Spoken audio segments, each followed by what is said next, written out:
So we've seen that in perspective drawings, these objects or in these pictures, everything appears to be vanishing into the distance.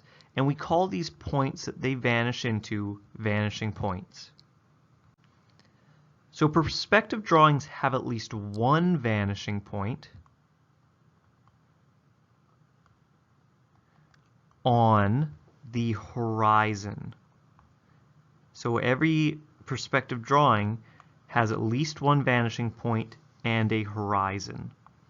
So here in this train tracks, you can see these train tracks that run parallel to each other in real life.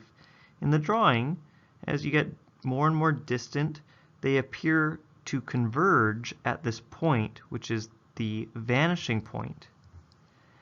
And here's the horizon. In real life, it's easy to tell what the horizon is because it's just the distant edge of the land. So here, there's our vanishing point, and here's our horizon. A one-point perspective drawing has one vanishing point. So what that means is that the sides that are facing the viewer have to be face on. So you notice that the side that's facing us, the audience, to this picture, they're all just regular front views of the 3D object with normal right angles in every corner. So it's like we're seeing the front views of these 3D objects. But we can also have a two-point perspective which has two vanishing points. And now you see that we don't see a front-on view. Instead, we're getting two different views that are vanishing into the distance for these sides that are facing us. But in the two-point perspective drawings, vertical lines still remain vertical. That brings us to the three-point perspective, which has three vanishing points. So you can see that the horizontal lines for each face go off to their respective vanishing points, but also the vertical lines now head down towards another vanishing point. We're not going to spend much time talking about three-point perspective drawings. The only thing that you're going to be expected to draw for yourself is a one-point perspective drawing. But let's talk about finding a vanishing point.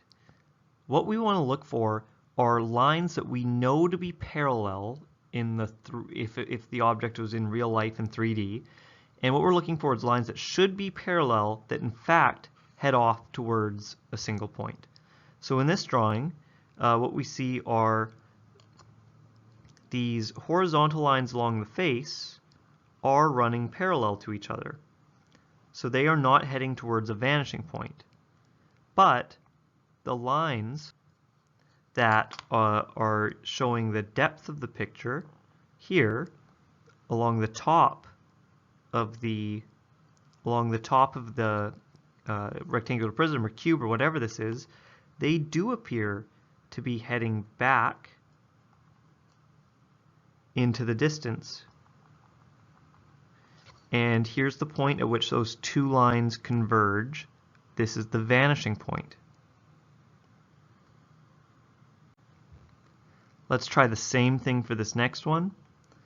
So this time what we see is that these lines which should be parallel here, the top and bottom of this rectangular prism should be running parallel to each other, are vanishing off into the distance. And these ones are going really far away, so I'm going to have to extend my lines a little further. But here we capture it at the side of the page there. But there's a second set of lines doing the same thing, which is the other side of this rectangular prism that's sort of facing the front viewer. These are also heading off into the distance. And so I'm just going to extend these lines off. Oof, I'm sorry, I'm having a hard time with the ruler on the computer screen. But that's where they appear to meet. And that's our other vanishing point. Just going to try to clean up my terrible ruler work on the screen there.